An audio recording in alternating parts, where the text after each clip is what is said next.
สุขสบายดีเอฟซีทุกเดือนทุกคนอาชีแจกไอติมนักเรียนได้เลยจ้า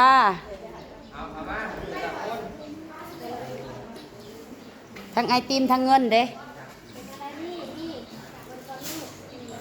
วันเกิดของแม่สมนัสทาง USA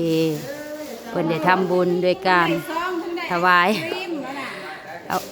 ายอันพาเพนถวายปัจจัยครูบาอาจารย์ แล้วก็ให้น้องน้อยนักเรียนได้กินอิ่มผู้เฒ่านำเนาะแจกไอติมแล้วก็มีน้ำใจให้นำลูกได้แต่เจ้าเจ้ามากข้าวเมื่อเด้อดูได้แล้วนั่งกินลูกนั่งกินบ้านนี้มานั่งทีคนผู้ได้ไปนั่งกินเนี่ย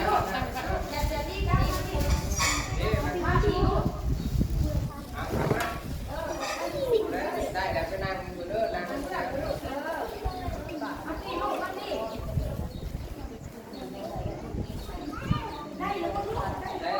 เย็นหาไอ้ทิพย์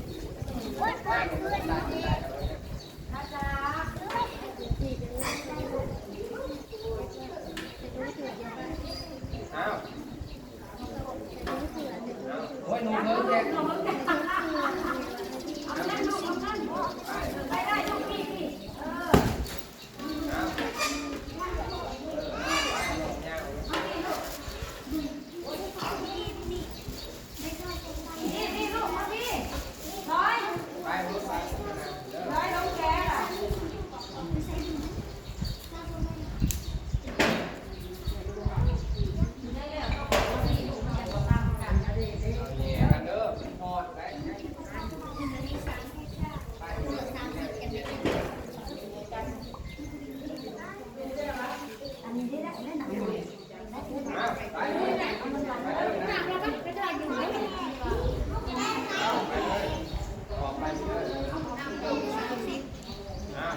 นั่งได้ก็ได้เอานั่งนี่ไปเลย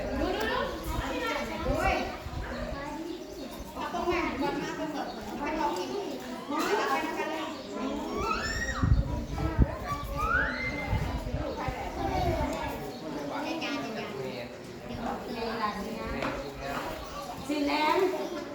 น้องเรียกพอเสียมาซิ่วเหรอแม่นว่าพอจะซื้อซิ่วเหรอทายภาพนี้ได้ตรวจแต่คนละจักพันนึงน่ะทำทิพย์แม่นบ่หัน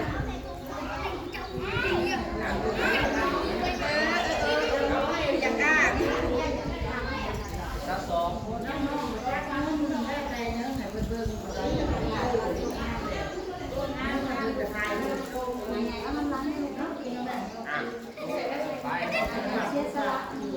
ว้าวเลยนะเชี่ยวแต่ละ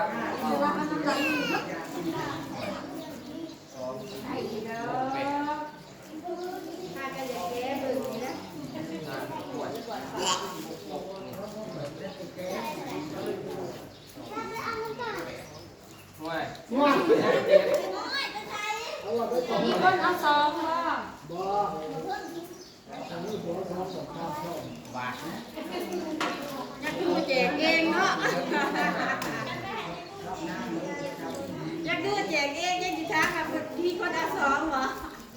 พี่คนเอาซองบ่ลูกเป็นเจ้าสาว นับลงลูก2 4 6 8 9 10 6 8 ว้าวดีว่าเกาะมาบ่นว่าซ้อมอันนี้ผู้เรียนนะว่าซ้อมมันร้อยมา3วะเป็นมาใจอะไรที่ได้เปิดใช้บาทแล้วเรียกไงบ่ได้คนสุดท้ายว่านะโอ้อันนี้คนนี้นี่ไอ้ทีมกับเบิร์ดไอ้ทีมกับเบิร์ดไหนเอาน้ำคูบายในร้านเนาะ บิดแต่เงินได้ไป4คนเห็นบ่นี่เจ้าบ่ได้ไอ้ทีมเบิดไอ้ทีมก็ยังได้4คนนี่ไปแล้วสิ เด็กน้อยมาเพิ่มจ้า เพิ่มนึง ในตัวเลข17แต่ว่ามาเพิ่มเป็น23คนที่แรกว่า22แต่23ลูกเวลากินไม่นานกินพูดอยู่กับยามันงามขนาดนี้บ่แรกจะไปกินไหมยาซักเสียเก่าได้ไหมให้กินไหมกินบ้าอันนี้ไม่ดี แหน่หน้านี่บ่ได้ดีนี่น่ะ ไอ้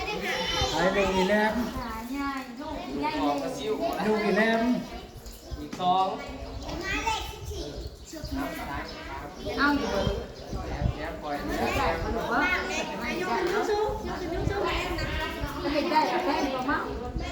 แป้งกว่าเมาแป้งเพราะแป้งแดง บ่ได้ดีได้เจ้าเบิดเด้อ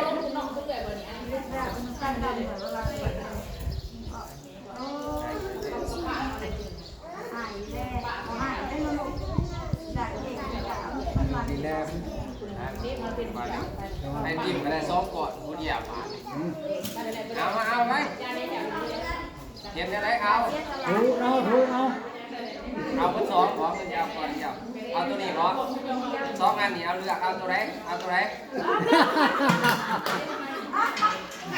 เขียนได้เอาก่อนตัวนี้บ่เอาเหรอ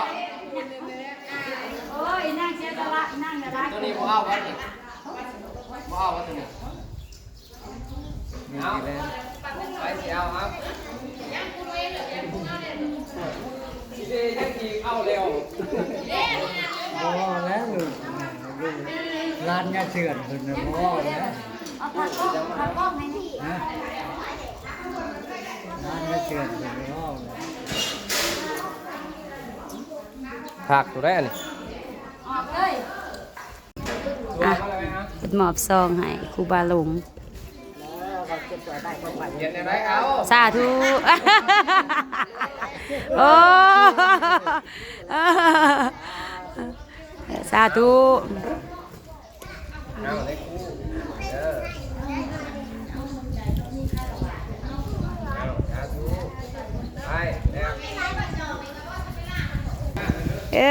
เขานั่งลูก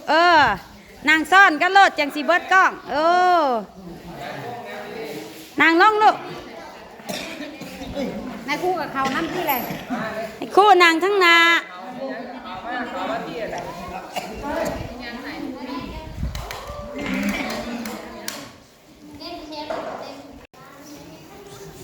อ้าวขอเสียงจากคุณครู่แน่อวยพรให้แม่สมนัสแน่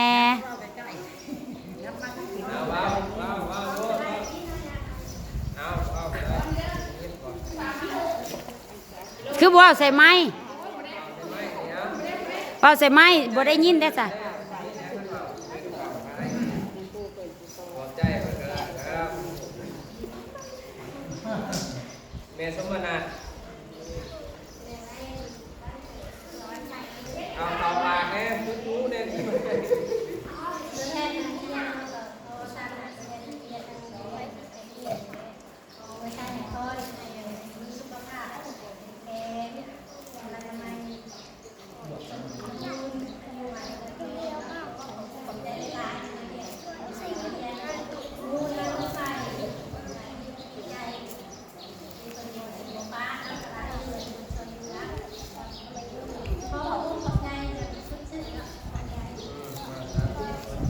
คู่ก็ไปอยู่ทางหลังหมดละ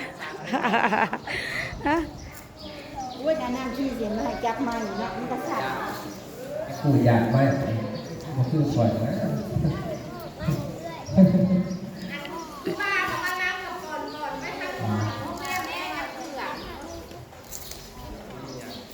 นั่งลูกนั่งเทียบ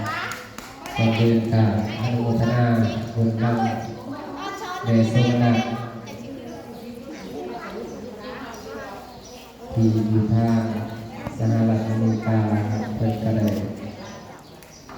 เรียกน้องน้อยนักเรียน ในเรื่องข้าวเปียกอาหารบานข้าวที่วัดคงเนื่องในวันคล้ายวันเกิดของเพิ่น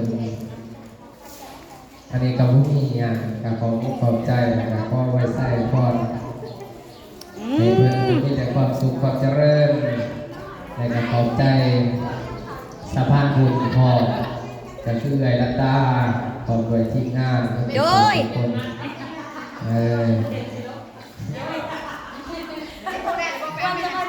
เนี่ยมาเป็นสะพานบุญในโซมานาเรียกเขาเปีย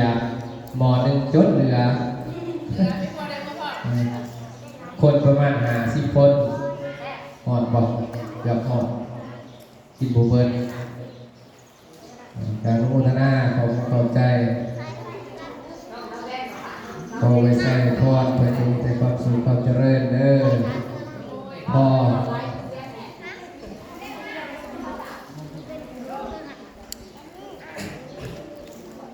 โอเคเอาขอบใจผู้ใหญ่ลูก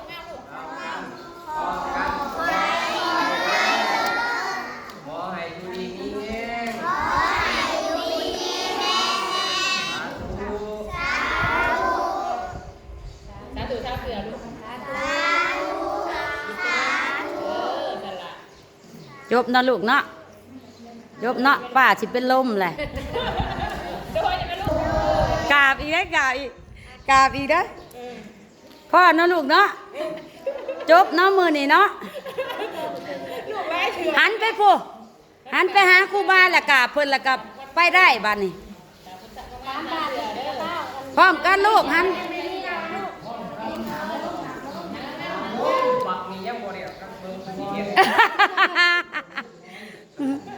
เอากราบลูกกราบ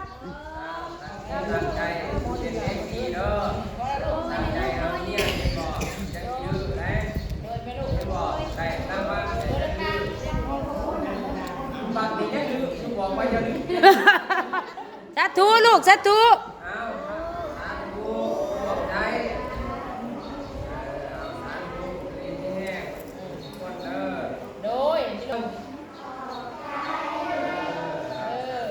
พ่อนะลูกเนาะพ่อบัดนี้